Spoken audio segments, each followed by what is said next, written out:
चीकू की शरारत और सच का साहस।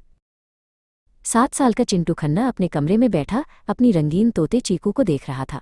चीकू, एक बड़ा शरारती और सुंदर तोता, अपने पिंजरे के डंडे पर झूल रहा था और मीठी इमली चिल्ला रहा था। तभी मम्मी अनामिका कमरे में आईं। उनके हाथ में एक छोटी सी प्यारी नीले रंग की शोपीस गुड़िया थी।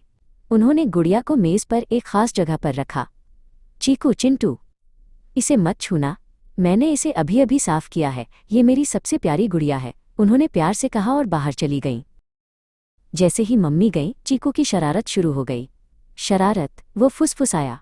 उसने अपना सिर पिंजरे से बाहर निकाला और अपनी चोंच से मेज के किनारे रखी उस प्यारी गुड़िया को छूने की कोशिश की। टक, गुड़िया नीचे गिर गई और धम आवाज के साथ उसके टुकड़े टुकड़े हो गए। चिंटू की आंखें बड़ी हो गईं। ओ नहीं चीकू, तुमने ये क्या कर दिया? वो डर गया। तभी मम्मी अनामिका कमरे में वापस आईं। उनकी नज़र सीधे नीचे जमीन पर गई।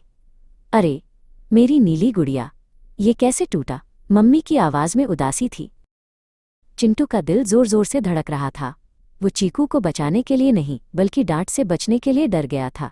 उसने झट से कहा, मम्मी, मुझे लगता है हवा का एक झोंका आया और गुड़िया गिर गई। चीकू ने पिंजरे के कोने से एक अजीब सी आवाज़ निकाली, एक लंबी, धीमी, मीठी इमली। मम्मी अनामिका ने एक लंबी सांस ली। उन्होंने टूटे हुए टुकड़ों को उठाया, कुछ नहीं कहा। उनकी उदास आंखें चिंटू को बहुत बुरी लगीं। कुछ देर बाद पापा अरुण खन्ना काम से वापस आए और कमरे में दाखिल हुए। उन्होंने मेज़ को खाली देखा। अनामिका, नीली गुड़िया कहाँ है?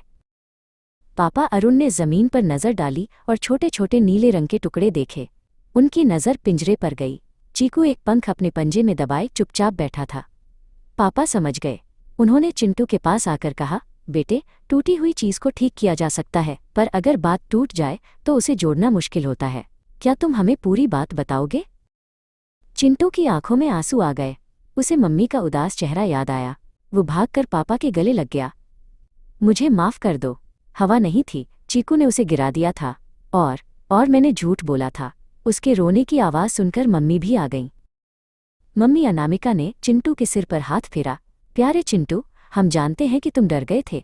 चीकू एक शरारती तोता है और हम जानते हैं कि ये एक दुर्घटना थी, पर झूठ बोलना सही नहीं है। तुम साहसी हो और सच बताने के लिए साहस चाहिए होता है। उन्होंने उसे कसकर गले लगाया। चीकू पिंजरे से साहसी चिंटू चिल्ला उठा। चिंटू ने वादा किया कि वो हमेशा सच बोलेगा, चाहे कुछ भी हो जाए। उसने और पापा ने मिलकर तय किया कि वे मम्मी के लिए बिल्कुल वैसी ही एक नई नीली गुड़िया ढूंढेंगे। और चीकू, उसे एक नया मज़ेदार खिलौना मिला ताकि उसकी शरारत का ध्यान भटकाया जा सके। नटखट चिंटू और बोलता तोता चीकू। 7 साल का चिंटू खन्ना अपने कमरे में बैठा था। वो नटखट तो था, पर बहुत प्यारा भी था। उसके पास एक शरारती दोस्त था, एक बड़ा रंग बिरंगा तोता जिसका नाम चीकू था।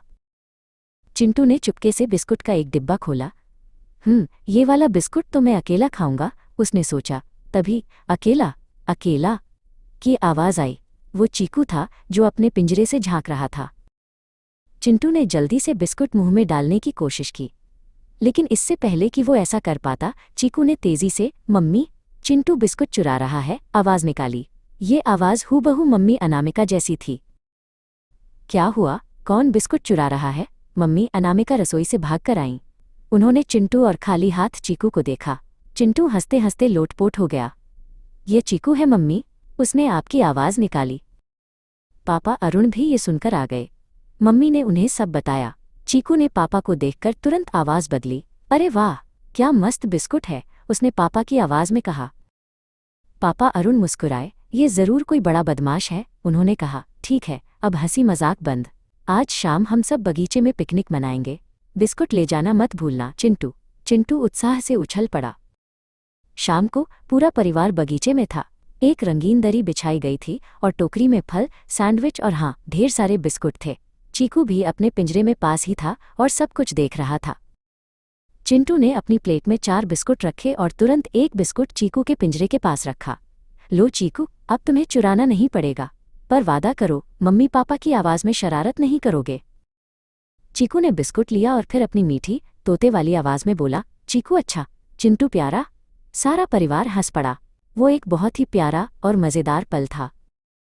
उस दिन चिंटू ने सीखा कि चीज़ें अकेले खाने से ज़्यादा मज़ा उन्हें परिवार और दोस्तों के साथ बांटने में आता है। चीकू की शरारतें भी उन्हें और पास ले आईं।